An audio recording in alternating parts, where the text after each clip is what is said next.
Welcome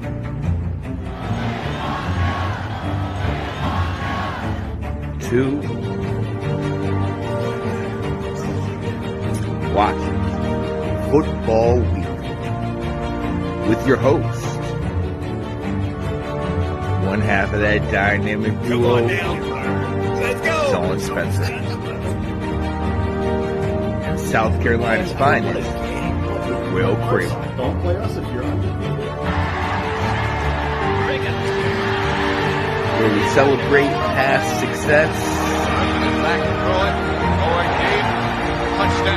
while looking to a bright future. There's a youth movement in Washington, and they're ready to take the reins. Led by firefighters. Play aggressive. It's a new day. New dawn.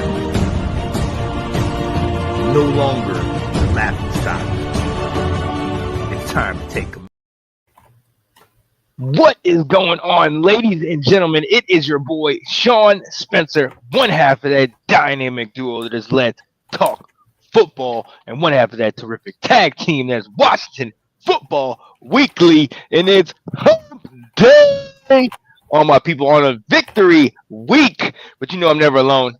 You see this guy right here in sunny South Carolina, where his Gamecocks are still undefeated and looking pretty. Will Kramer! What up, Will? What up, Sean?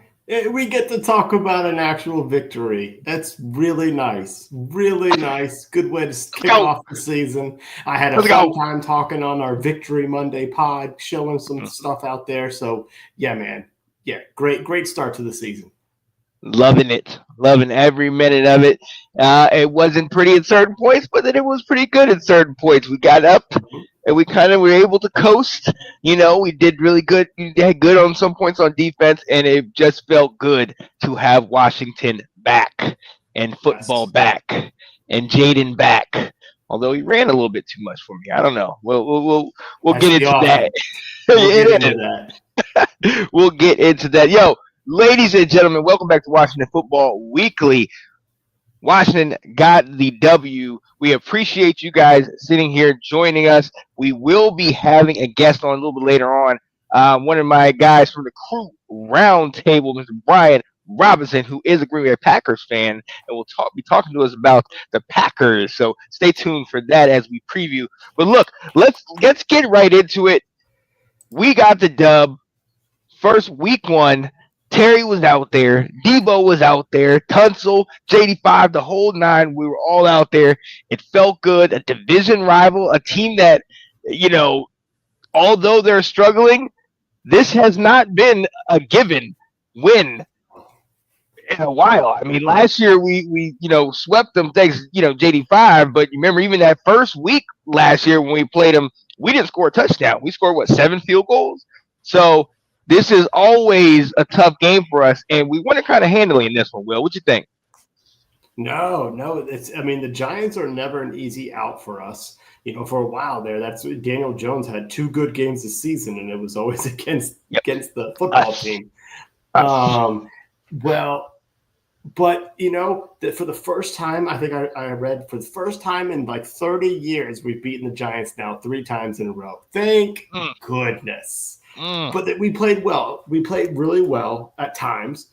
But then at one point, it was 14-6 in the fourth quarter. And I'm like, wait a second. We have dominated them this game. Yeah. But it's a 1-score game. Like, what the heck is going on? I think I yelled, let's score a touchdown. Let's end this stupid game. Right. And there was a bunch of times. Look, it was good on certain regards because they got the 2 field goals, which means our defense was holding them. I think I said in one of the chats, bend but don't break, which is something I used to say all the time, right? And we held them out of the end zone. They were 0 for 2 in the red zone. But to your point, if they get those 2 touchdowns, then this is totally different. Now we're talking about a tied game late in the ball game. So the score might indicate a little bit more of a separation than it was, but at the same time, division victory, getting the win, and we looked good on offense. We looked good in certain regards, especially with the running game and whatnot. What did you think about kind of how the new offense, not new offense, but offense with the new pieces ran? Yeah, I mean, you had to like all of that, and it was kind of surprising to me that we only scored 21 points. And I think a lot of that is based on self-inflicted wounds that we kept having that just ended up killing drives. I feel like game one started out the way I kind of anticipated with some of the people being our leaders. Yeah. I just kind of figured that Debo was going to be an impact player on this team, and the fact that he scores the first touchdown for us is rushing the ball. Like, that's kind of poetic, in my opinion, with that. So that was great, kind of not surprising there. Jaden, did his usual stuff where he bails out our offensive line like crazy. I mean, the fact that he ran for a first down and halfway through he turns and laughs at and smiles at Brian Burns. He's like, I got past you. Or he probably said something a little bit that I'm not going to repeat. Right.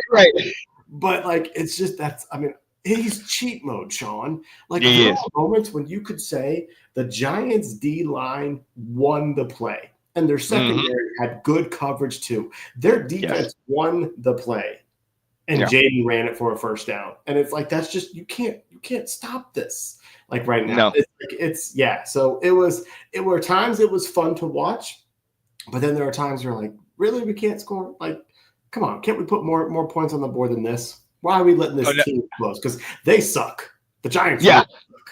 Right. No, they are terrible on offense. And look, that defense, for as much as we credited them and all these first rounders and these studs on that D-line, And Mr. Abdul Carter, you don't need to be doing any talking, bro, because you were struggling on yesterday. But that is what I wanted to see. Obviously, how I, was late to the bandwagon of JD5. And this year, I feel like for me, it's the rookie experience. I'm finally getting to see him and get excited about it. And I think, to your point, the thing that epitomizes what me just saying, okay, we got our guy. It's a third down. They roll him out to the right. He's getting, he rolls out. He's getting pressured. He's running. He's sitting there calm. And you have Chris Moore like 20 yards down the field. And he throws it on a frozen rope to Chris Moore, who catches it right on the sidelines. And he just kind of casually jogs back. And you're just like, yeah, okay. This wasn't a dream. You can pinch me. I'm still awake. This is the guy. And I understand why we have the second primetime game on Thursday night against a high-powered Packers team coming up. So I love that. I'm excited about that. But look, let's get into it because we had a lot of new pieces. We had a lot of new guys on that offense. You talked about Debo, obviously Laramie Tunsil, Connor Lee, the rookie, Bill, who came out and they showed their hand. This is the guy they want to run with it. This is it. So talk to me. Commanders' debuts of some of these guys. Who was one of your guys that kind of really stood out to you? I'm going to go offense because I'm going to let you talk about my Gamecock. Okay. Yeah. So I'm going to go with the easy one, which is Debo. Well, that's another Gamecock. I didn't even realize. We're littered with South Carolina here. Jalen Lane's from the Palmetto State. Yep. So Debo had the type of game that I expected. And honestly, Debo had the game I'm used to because he kind of had a drop out. Actually, he had two drops out there. One was a third down drop, I believe. But the other one was like an alligator arms where like him and Jaden's smiling after it. It was one of those situations where if he'd catch it, he could split two defenders and he was going to score a touchdown. And he kind of alligator armed it. Jaden led him a little bit, whatever it wants to be. The ball wasn't caught. But watching Debo here in Columbia, that's what he would do. He would drop 1 to 2 passes every single game that was maddening to you. And it's like, but then he'd catch another and then run 3 guys over and get another, 20 yards. And you're like, I love this guy. But he did that, but it was great to see him used as a weapon. The fact that he was our leading receiver with 77 yards. He had the carry on the I almost called it an end around, but it really wasn't an end around the way we're used to, like North Turner doing those wide receiver reverses. It was just a straight handoff to him. It just shows the weapon that he is, that they were trading for. And it's like, you think back to, we gave up a 5th round pick for this. Yeah. That's a steal. Yeah, especially because Terry didn't, it looked like he was kind of not back. You know what I mean? And this is what we were worried about. So having Debo there to kind of take the pressure off was great. But look, I will talk about your guy on defense real quick. I got to talk about Kinlaw because, look, I hit you up after the first play. I said, who was that busted through the line? He's huge. And like, that's Kinlaw. I said, wait, is that Kinlaw? Like, I mean, he only had a couple sacks. He had the one tackle for a loss, but the impact in the middle. I mean, we were shutting them down in the middle. We really held them in there, held them under 100 yards on the ground, which, as we know, last year, Singletary and Tracy gashed us for like 150 plus. So that was huge, seeing that and having Kinlaw in there. And then a guy that you talked about, Dietrich Wise, another guy that had 3 tackles and a tackle for loss, and even got to the quarterback, and that was in the preseason. We had the sack and it was a penalty. But, having those guys in there, showing kind of the moves that were made in the offseason, they weren't huge numbers. They didn't come out here and blow everything away, but they played their part and they showed up. And then Von Miller coming in here, having his 1 sack, didn't do a lot, but did the one thing we know him for. So yeah, those guys, I'm kind of excited on defense, especially that D-line, because that's definitely something we needed to address. I mean, obviously, let's see what happens going forward with a more potent, more efficient running game, like with Josh Jacobs coming up. But speaking of run game, Will, I mean, look, I was on the Bryan Robinson train all the way to the end, and now he's in San Francisco, and apparently San Francisco people are kind of like, what did you give us? They're kind of like, this guy ain't got it. So talk to me, Bill, 7th round pick. Is he the number 1 guy now? Like, I know Eckler started and did his thing, but Bill, 82 yards on the ground. What's up? No, he's not the number 1 guy. And first off, the fact that you're having me talk about a running back named number 2020 is ridiculous. 22. Yeah, that is your guy. That's right. No, I think this is the smart move to do. I mean, they actually could have given Austin Eckler a few more carries. He only had 6 carries. Jaden had more carries than Eckler, which is not a recipe for success that I would like to see repeated. But I think the goal here is to bring in Bill slowly into it and let him. And he showed that he's that different type of running back. Eckler's still actually pretty quick too, but he has that ability. I thought the touchdown run was exactly why you brought him in. He started off to the right. There wasn't a whole lot there in front of him, and he bounced it outside. Bryan Robinson was not going to do that. He didn't have that vision. He didn't have that speed, and that's exactly what Bill brought to us. And so it was a perfect, yep, this is why we got him type play there. Absolutely. And it was exciting to see. It was exciting, the burst that you talked about. Like, it was exciting to see that. And it was kind of like, you didn't realize that it wasn't there until you see it on the guy, and you're like, oh, okay. Yeah. I like what I see from him. But, I mean, even beyond that, just because a collective, we had over 200 yards on the ground. Like, this is that's something that we have not seen necessarily in the last couple of years, and to have that sustained offense, and then JD5 getting to do what he's doing, I'm proud of that. I'm proud of Debo. Let's talk O-line. We didn't really have to say much about them, and that's a good thing, right? You don't hear their names called. That means they're not holding, no false starts. What are your thoughts? So normally, what happens in the Giants-Commanders game is Kayvon Thibodeau gets a sack on a big 3rd down. And so it's not just the amount of sacks that they would have in the game. It was the time of the game that would happen. That would just be devastating. Yeah. And that was the opposite today on Sunday. Because, I mean, you could say Brian Burns wrecked some havoc out there. He had 2 sacks in the game. So it's not that Connerly shut him down, but he had a sack for a 5-yard loss, and then we got a first down on the next play. Like they weren't third down and long. They weren't third down at our own 5-yard line, where now we're punting the ball. Or I think Thibodeau even had Taylor Heineke fumble the ball one time on a strip sack.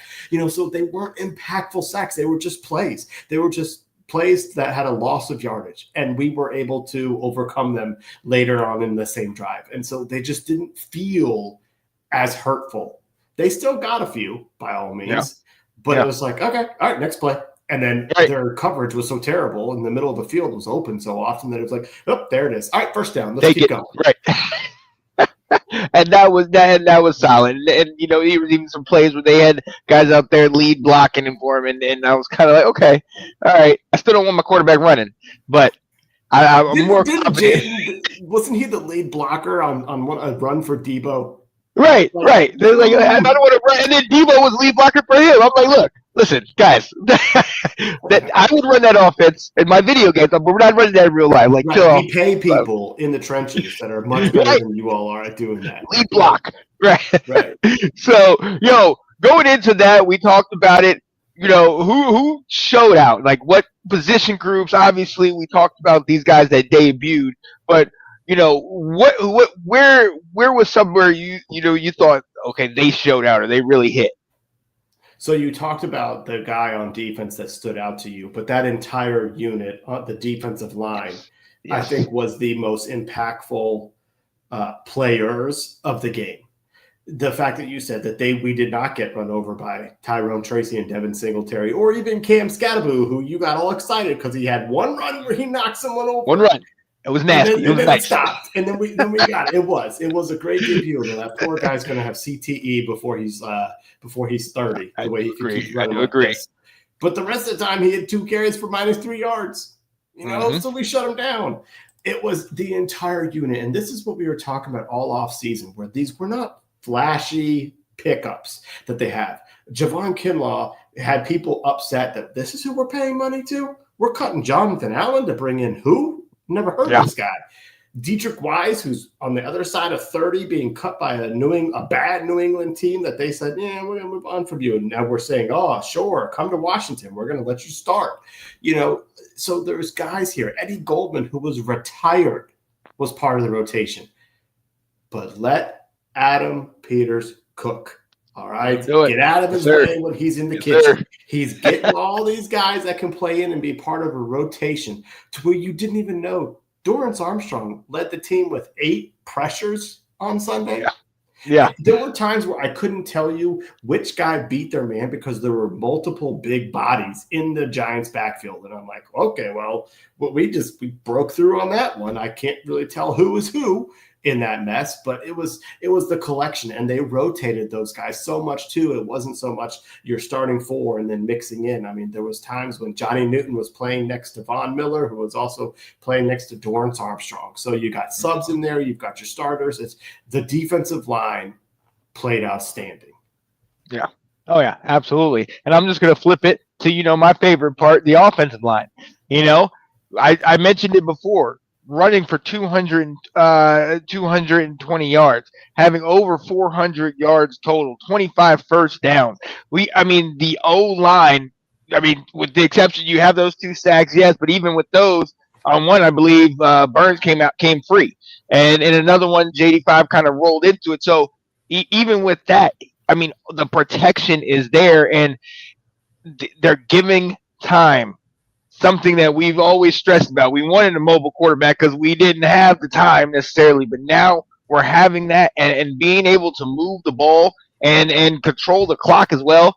That was something we all know about the skill players and things like that, but I wanted to see how that line played together, how that line worked in there against what we thought was going to be a formidable D-line. Now, maybe our play kind of neutralize that, and they will be good later on. But from to your point, Thibodeau always blows us up.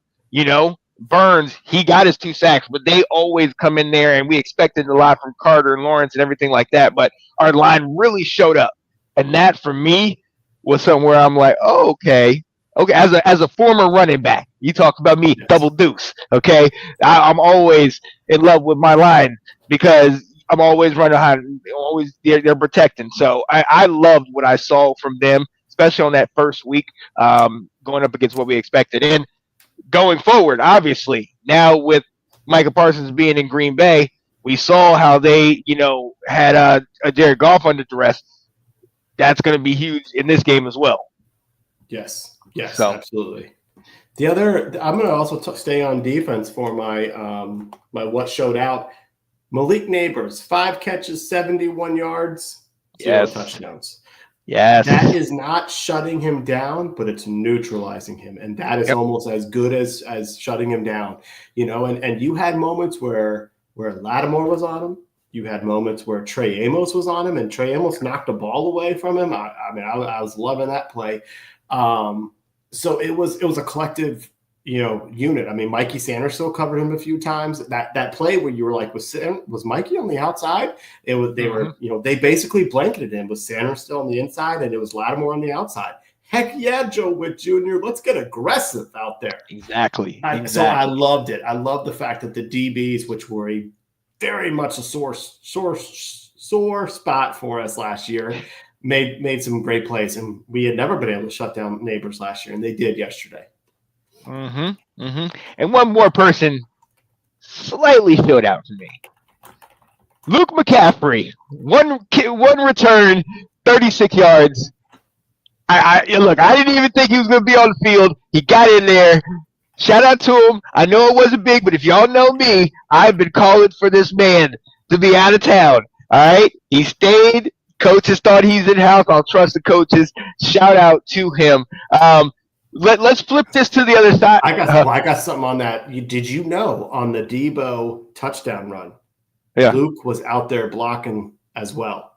Okay. Luke was right on the line of scrimmage too. So I wanted to send that to everyone in our chats that's been cutting Luke McCaffrey. I'm going to say, listen to these coaches. They know what they're doing out there with these players sometimes. I will definitely trust them. I noticed on the extension, I was like, Luke is pretty close to him. Let me go back and look at that and see.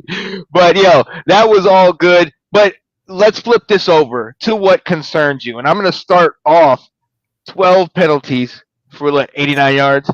And you talked about it. How many times did we have a drive or something, and then all of a sudden you get a holding? All of a sudden you get hands to the face. All of a sudden, we're getting called back, and it's like you're killing us, or giving them the ability to continue in a possession because we're getting off the field and we're doing something stupid. So honestly, we know Dan Quinn, we're disciplined.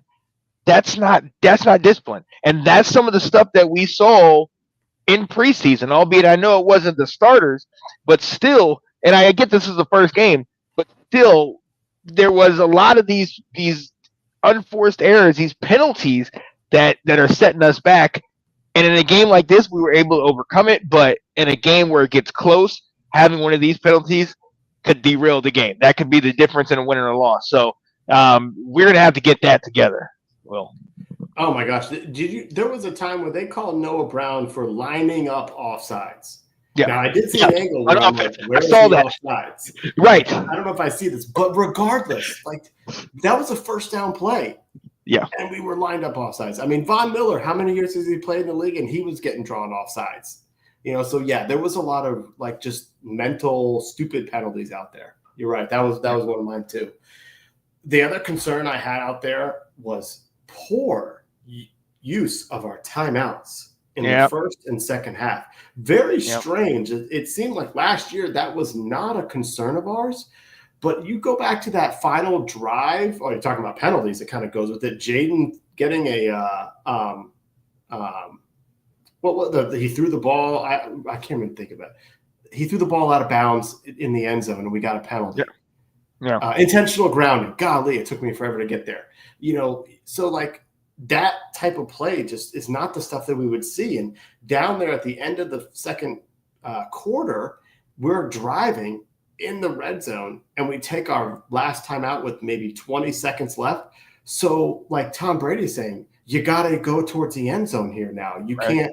This changes your entire play calling. That to me, that really surprised me why Jaden didn't just let the time run out. Let's take a 5-yard penalty and keep, have that. So that was really kind of surprising to me. But then the bigger one was the fact that at the beginning of the fourth quarter, like early in the fourth quarter, we burned up our final timeout for the entire game.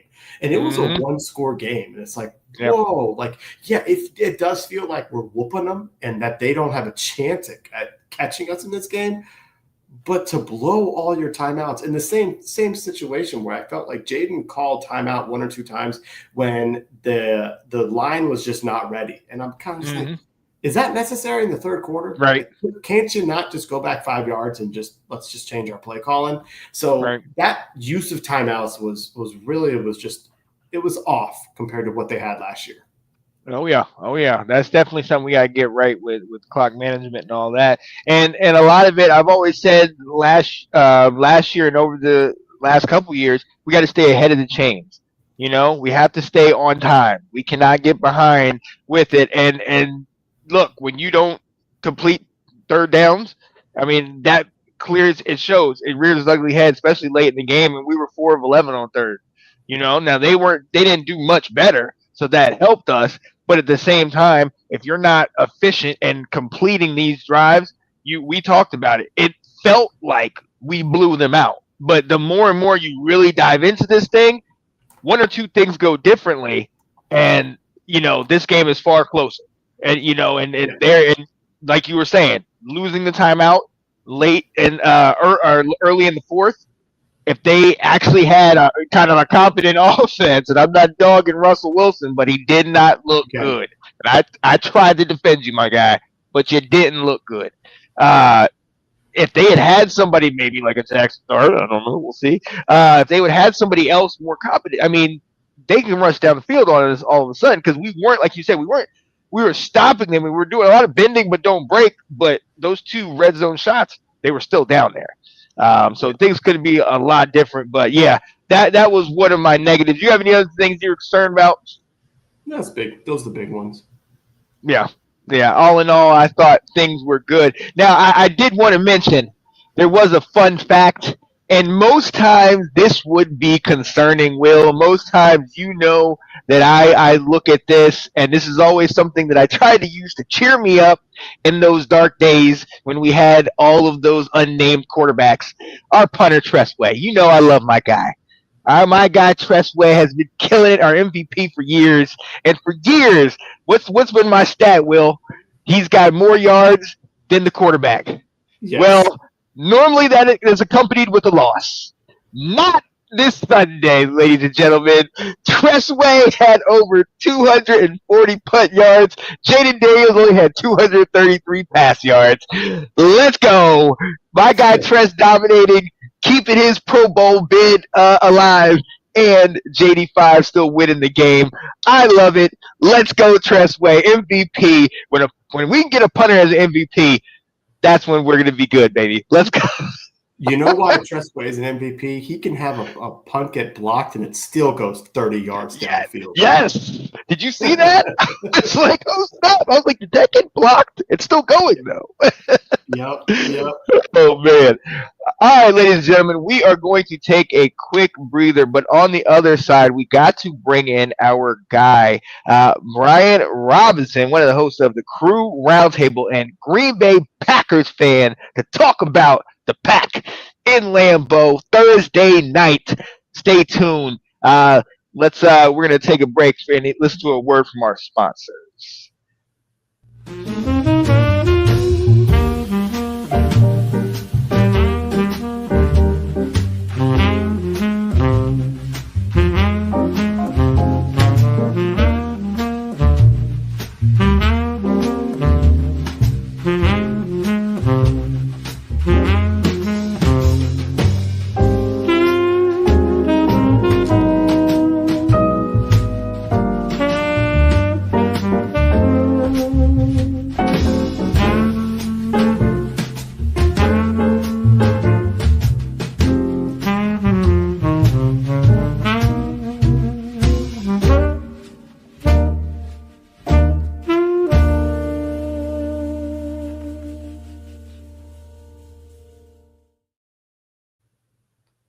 Yeah, buddy. That was our guy, Anton Benton, creator, founder of Awesome Artisans. That's awesome_artisans on Facebook, on Instagram.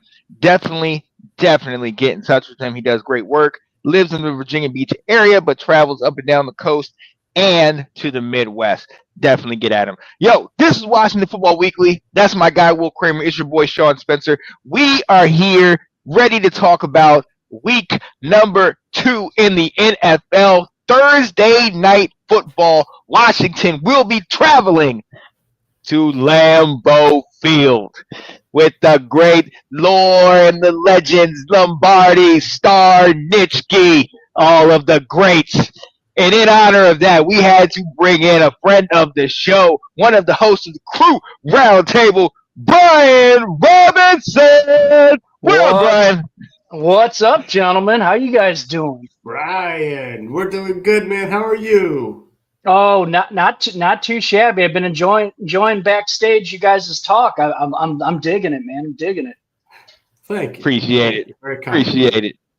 Oh man. So hey, welcome to the show. Hey, as many of you maybe don't know, our guy is one of the 4 hosts of the Krewe Roundtable Sunday mornings. I've hopped on there a couple times and joined them. I share the sentiment. It's equal. You guys are great. I love watching you guys. Sometimes even when I'm in church, I got the Bible open and I got you there with the headbutt in. I'm like, oh yeah, yes. Oh, amen. Right? I was gonna say football's the Bible, ain't it? Come on now. Yes, sir.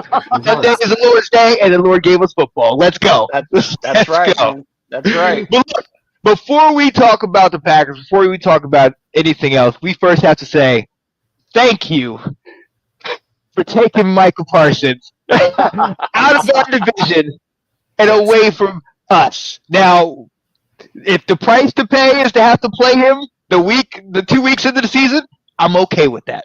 I am all right with that. Right. What was your reaction when you saw that trade, and kind of how do you feel now? Oh, just the backstory. So another guy in the crew, Mike Stout, he's the Cowboy fan in the group. And him and I had been texting back and forth. And I was reading some tea leaves saying, this is going to happen. I'm telling you, this is going to happen. And he kept saying, nope. It's that Jerry won't do it. Jerry definitely won't do it. And then it happened. And then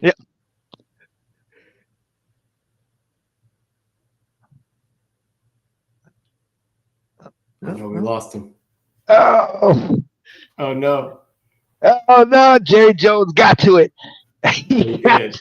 He heard him talking, and what's kind of funny, once he comes back, we'll give him a chance to keep elaborating. But I had actually read that the Eagles had the better of the 2 offers. Oh. And Jerry finally was like, I'm not trading him within division. I can't do it, which is what we kept saying. Like, Micah wants to be in DC. If he could choose any place for free as a free agent, he would pick Dan Quinn. Defense, but I am more than excited. Oh, so it's coming back. Oh, we're all back. Bryan, you're good to go. Keep good now. Yeah. What you miss? Some of that though. Everything. We realize Jerry Jones cut your feed right now. Mike Stout called Jerry. I was going to say, I think it was Stout that actually pulled the plug on it. But anyways, we texted. I told him, dude, this is happening. It's going to happen. I'm telling you, I'm not reading this and BSing. Then it happens. He's the first one that texts me. He couldn't believe it. I couldn't believe it. And the reason why I couldn't believe it, the Packers don't make trades like this. They are always they take their own draft picks, they homegrown their players, they develop. Yes. To give up the 2 first-rounders and then an aging Kenny Clark who's played hurt the last couple of years, I was fine with that, because it's like if this rewards us with at least an NFC Championship this year, I think we've already won this trade for going in. It's just, and then just to see Micah Parsons on a snap, on a pitch count basically last week, and seeing what he can do. Oh my God. It is a massive jolt to this defense. And I'm telling you, Packer fans everywhere are beyond excited. I mean, they're already calling it Reggie White 2.0 is what it is. I believe it. I saw a graphic that showed the well, I guess you could say 3 quarterbacks for the Packers have had in the last 50 years, which is disgusting. With that fact that you've had that. Yeah. But it was Favre. Was it Favre? Then got Reggie White and they won a Super Bowl. Rodgers picked up, and I don't remember who they picked up, but it was a defensive stud. The Packers won the Super Bowl. And they're all at the age of 27. Yeah. Yeah, it's ridiculous. And here's Jordan Love turning 27 later just this got year. Micah Parsons. It's it's disgusting that how successful this franchise has been. Well, and then the other thing that blew my mind, and I didn't know this, was the only 2 players for their first 4 seasons to record 12 or more sacks in a season, their first 4 seasons, was Reggie White, Micah Parsons. Yeah. It's eerie. Yes. And I gotta thank Misador in the comments. He just helped me. It was Charles Woodson was the guy that there we go. Yeah. Yes. And I was all set to just talk some smack to him because he's talking about Baker Mayfield, and I want to remind him who ended Baker Mayfield's season last year. But he didn't find in the comments, so I gotta say thank you to me. All right, so let's talk about the gelling of bringing in someone, because the Packers already had a defensive line with some players. Yeah. You had Lucas Van Ness, who has kind of struggled in the league a little bit, but maybe this is actually going to elevate his game. You got Rashawn Gary, who you paid a lot of money to. You got South Carolina's finest in Kingsley and Igbare, as well as part of your rotation. Sean tried to say that name 3 times, but you couldn't. Yeah. It's hard to pronounce. I'll say South Carolinian. So how has he been brought into the mix, and how smooth has it been to integrate him? Well, let's just put it this way. Obviously, knowing that he had, everybody's talking about the back injury, so they're being very careful, kind of at the beginning, and kind of getting him into game shape. Let's just put it this way. But he's been more of a mentor. I just read something this afternoon about Lucas Van Ness making comments like he's basically coming right next to me, kind of teaching me how to define my position and how to play, what to look for and stuff like that. Because Van Ness, you're right, he has struggled, and honestly, Packer fans have been very disappointed with how high we took him in the draft. He really hasn't produced much. But the thing that I've always been crying for, and you can ask any guy in the show, is I wanted to see another edge rusher, a dominant edge rusher put on this team. Rashawn Gary, yeah, he's a great player, but you always need that other dude. Nobody seemed to have stepped up. And I think this was the move that the Packers felt at this time was the key to go all in. And the way Jeff Hafley has his defense playing already is unreal.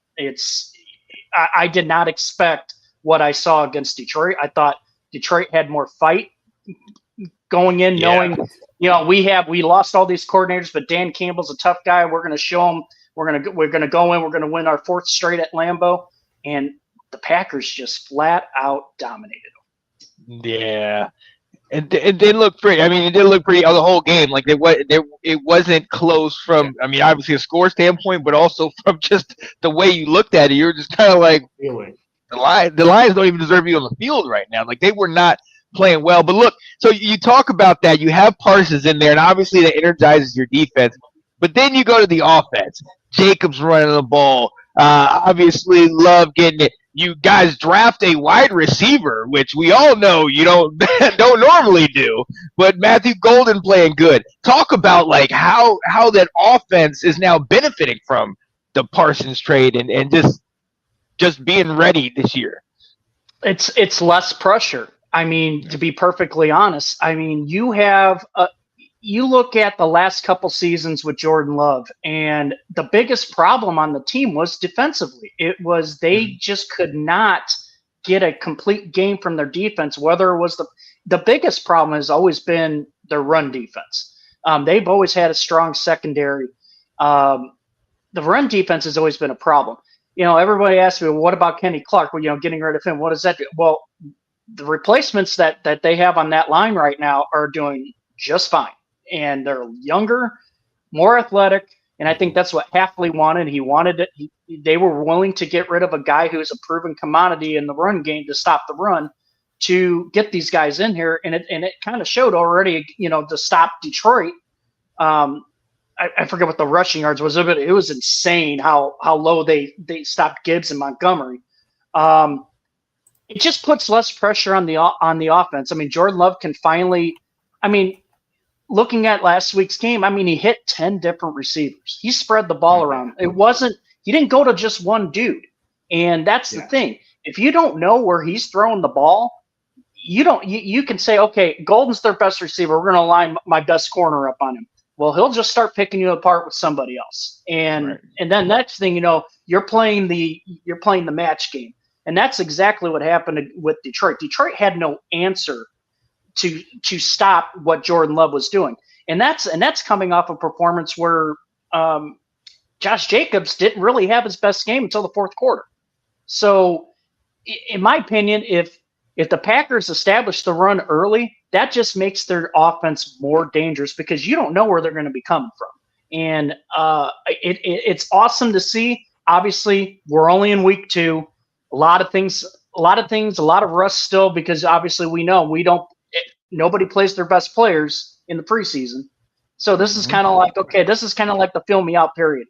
I don't know about you guys. I feel like this game here, as much as, okay, it's week 2, blah, blah, blah. We still got, 16 more weeks of the season to go with. It kind of feels a little important just because of the fact what happens if Packers and your Commanders are tied at the end of the year. It's the tiebreaker is going to be who wins this game. To me, it's kind of shining as, okay, this is an important game. These you guys being in the NFC Championship last year, the Packers want that. Yes. Right. Kind of reminiscent of it's kind of reminiscent of when we played the Bengals last year, where it was kind of JD5's like coming out party, but it was such a prime time game, all eyes on him and everything like that. So yeah, it's gonna be big. Go ahead, Will. Sorry. Brian, tell me about, I read on the injury report there's some offensive linemen specifically on the right side popping up. Is that just early season dings, or is that a concern because they have less time to recover? Well, that's a very good question, and I went on the injury report just to kind of get a gauge on what's going on. And as of right now, Zach Tom, who's on your right side, he's kind of like their guy on the right side. He's got an oblique. Obviously, I've been trying to get some updates on that. I'm obviously don't know exactly what his status is going to be. Aaron Banks is also got an injury too, and every report that I'm saying remains uncertain. You got Jordan Morgan and Darian Kennard could step in if Banks and Tom can play. Zach Tom out of the two is the more important to get that right side locked up. If he can't go, that could be something. The one thing the Packers have always kind of had, and this is going back years and years and years, when they draft, they always find diamonds in the rough with offensive linemen, even just for depth. And whether or not like Morgan and Kennard can hold up as starters for 1 week, we'll see. I'm hoping Zach Tom's injury is nothing but just something he's just going to deal with, at least get him to the bye week, which we've got the early bye this year. If he can just tough it out to the bye, he'll get that break. But, obviously, and then he'll get the break between this game and next week. But it'll be interesting to see. Zach Tom is going to be kind of a thing to watch. If he doesn't play, that gives you guys a nice little opening, I feel, to get some pressure on Jordan Love. Right. You talk about diamonds in the rough there. Your right side of your offensive line was drafted in the 3rd and 4th round, and your left tackle was drafted in the 7th round. That's sick. Yes, but that's been a Packer thing. If I had more time to research, I could just throw you names and just tell you where they were drafted, and you'd just be going, what? And I think Jenkins has played all 5 positions along the offensive line during his time there. Yes, he has. You know what? And the guy plays hurt. The guy is very versatile. He's been so huge, especially when Bakhtiari was literally absent for 2 years. That's the guy that filled in, and he filled in terrific. Oh yeah. Shout out to Ben. He's saying very important game. Hope I'm not overhyping it, but to me, this game has a January feel to it without the snow. Ooh, I like that. Absolutely, and you already know your Packers fans are in the comment. Your fellow crew members are in the comments. Isidore said Van Ness will explode for 10+ sacks. Mike Stout said Packers lose this trade after a few years. Isidore said layer all I work at that ass crackathon. Don't be too nice to the Packer back. And Stout said Parsons sucks as a run stopper. So hey, Well, yeah, Stout's Stout just still a personally little texted. salty for this. oh yeah, he he's just- definitely salty. Salty over this, dude. Yeah, he just texted me. He goes, "Your opinions are stupid." So Yes, I love it. I love it. All right, go ahead. I'm ready. I'm just All right, ready for the next one. let's get into this real quick. We do something on this show where we try to figure out how our team is going to be successful, and we call it our key Oh, there we go. victory.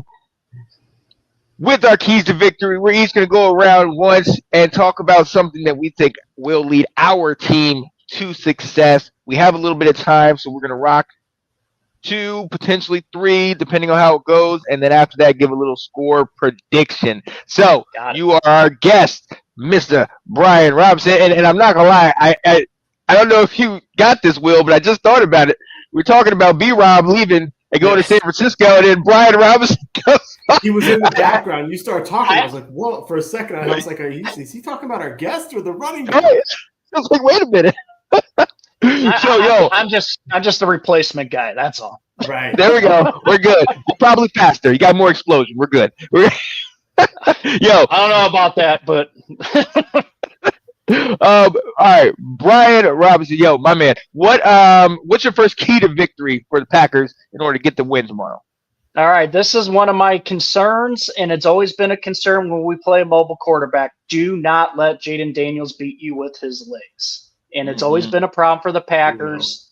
This year might be different just given the upgrades on the defense. But, I mean, when you're facing a guy that rushed for nearly 900 yards last year, you've got to take him like seriously. So they'll have to figure out how to contain him. So to me, look for Quay Walker to be the most likely player to spy the design, for a spy design defense to prevent Daniels from running for big gains.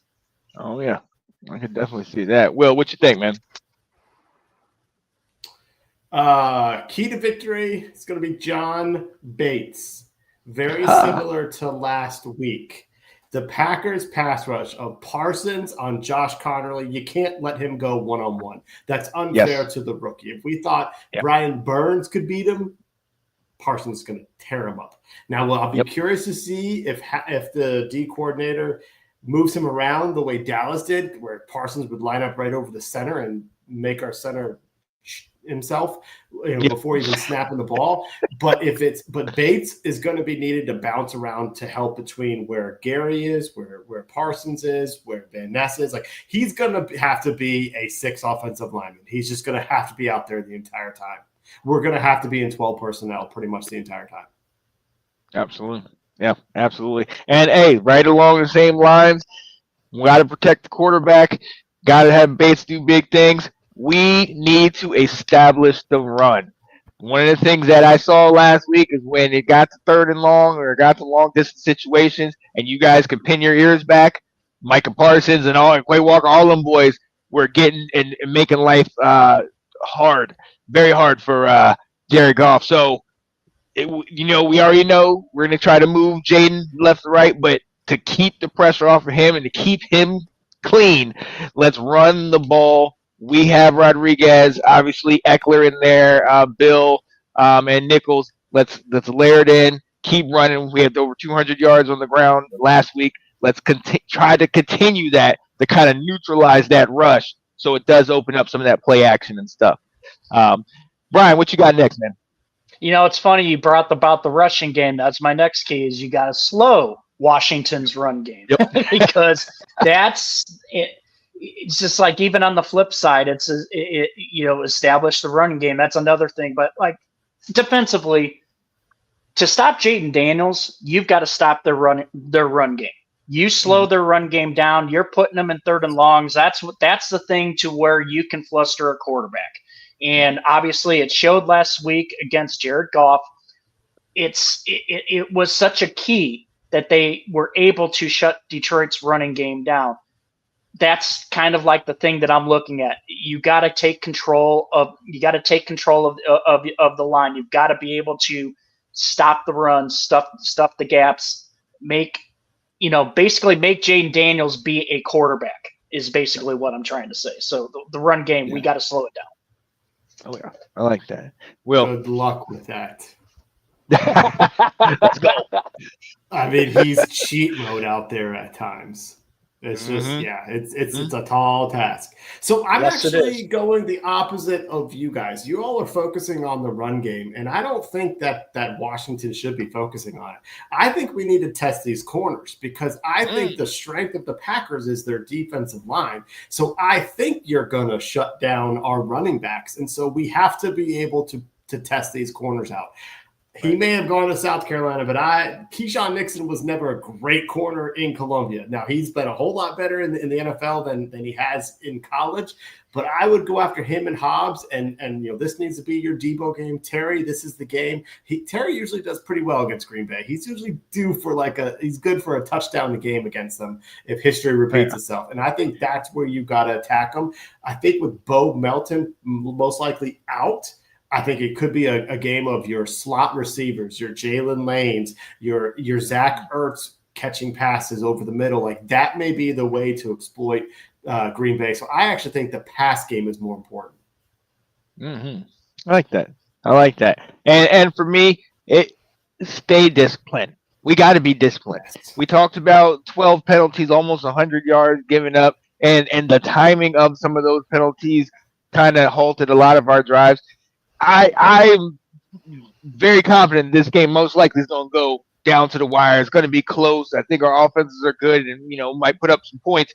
So it's going to come down to a potential turnover or a potential stop or a timely penalty that could definitely change the outcome of the game. So in a game like this where, every yard counts, every point counts, and we already know the implications of what this could possibly be, you got to stay disciplined, and we got to keep it clean in this ball game because we don't want to give many more opportunities to your offense that is definitely on the rise.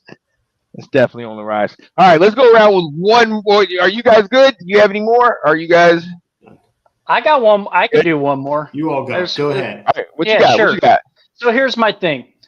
While Jordan Love hit 10 different receivers last week, the only position that I kind of questioned was from the tight end because only 2 of those completions came to the tight end with Tucker Kraft basically having to chip Aiden Hutchinson at the line of scrimmage a lot last week. I'm looking to see if we get Tucker Kraft involved in the offense more. I really feel like having a good, they did a lot of 2 tight end sets against Detroit. I'm looking to see what the tight ends do this week, especially since Jaden Reed and Wicks are both still on the injury report. They both played last week. They looked okay, but you just don't know how healthy they are coming on a short week. So I'm really looking to see Tucker Kraft getting more involved in the offense. Oh, I like that. And I will do one more. As I mentioned with my fun fact, our punter is amazing. Okay, and he's gonna have. I fully trust that your defense is gonna stop us from time to time. So our punter needs to be a big factor in this game in flipping field position. Obviously, he's shown the ability to pin teams deep and get it out of bounds and even make a tackle or 2 if he needs to. I definitely want to see us if that becomes the case, utilize that too, so we can kind of pin you guys deep and our defense, play a little bit more aggressive. So that's where we're at. Let's hope his back is all right. We signed a punter today because he's questionable for tomorrow.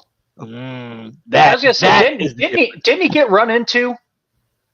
He got roughed. Let's not say he got run into. He got roughed. Well, I said run into. Obviously I didn't really. Okay. Yeah. Landed the right guy had down. already blocked the ball, so it wasn't a penalty. But yeah, he got flipped. Oh boy. It still went 30 yards. Let's go. And at one point, Tress Way was our team MVP. He was the biggest weapon we had. So yeah. Oh yeah. Before JD5, that was the number 5 jersey that I wanted. There you go. Yo, before we let you go, we always have to do this on our show. We give out our score predictions to this game. What do we think the score will be? Since you are our guest, we will let you go first. Bryan, what is the score to this game and who wins? Well, let me put it this way. I think, like I said before, Daniels gives the defense the biggest challenge, but the Packers have the advantage of being at home on a Thursday night. They're still riding high on the Micah Parsons thing and then beating the crap out of the Lions. They're going to be pumped. They're going to be ready. I think the Packers will contain Daniels just enough to win 30-27. Ooh, I like that. Will, what you thinking? So the score is going to be 23-20, and it's going to be won on ex-commander Brandon McManus getting his revenge on a team that never let him pick for him to win the game. I can see it. And he would be hyped about it. Oh my goodness. Yes. I'm going the other way. I'm saying, and this is much like the game I talked about, the Cincinnati game. Thursday night, all the lights, JD5 shine. We've seen JD5 comes to play when all the lights are on, and I think he's going to do the same this game. I think it's going to go down to the wire, but I think he's going to have a late touchdown drive, and it's going to be Washington 34, Packers 27. Woo! So, yeah, but regardless, I do think we will meet again. I think our paths are going to cross again. Yes. Yes. So I am excited to see it. Yes, sir. Bryan Robinson, man, I am so appreciative that you were able to hop on here and join. Shout out to all the guys from the Krewe Roundtable that have been coming to here in the chats. Obviously, Mike Stout is still bitter. It's all right. Just tell him. Make sure you have to let him know to make sure Jerry Jones has the curtains on the Jerry Dome. That's all. Yes. Yes. This guy. Yo. All right, ladies and gentlemen, we are going to head out of here. For my guy, Will Kramer, it is your boy, Sean Spencer. This has been Washington Football Weekly. Mike Stout sympathetic cross while you both lose to the Cowboys. Look, you don't want none of this. Tell your quarterback to keep that spit in his mouth. How about that one? There you go. All right, ladies and gentlemen, we're out of here. We'll see you on the flip side. Hey, tune in. Actually, Sundays, what time do you guys go on? We go on at 10 Eastern, 9 Central.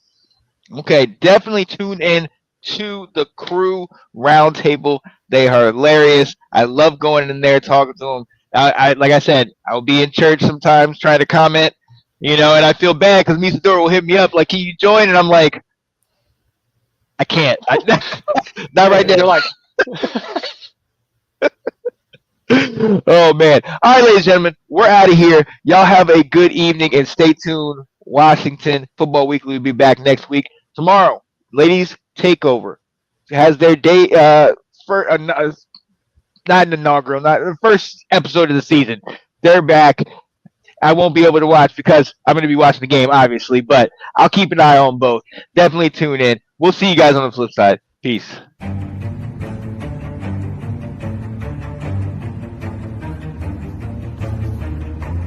Welcome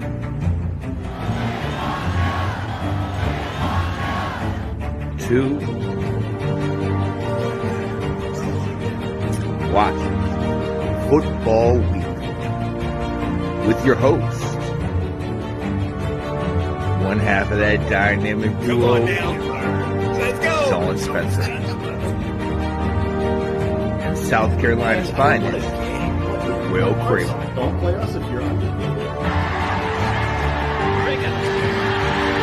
Where we celebrate past success while looking to a bright future.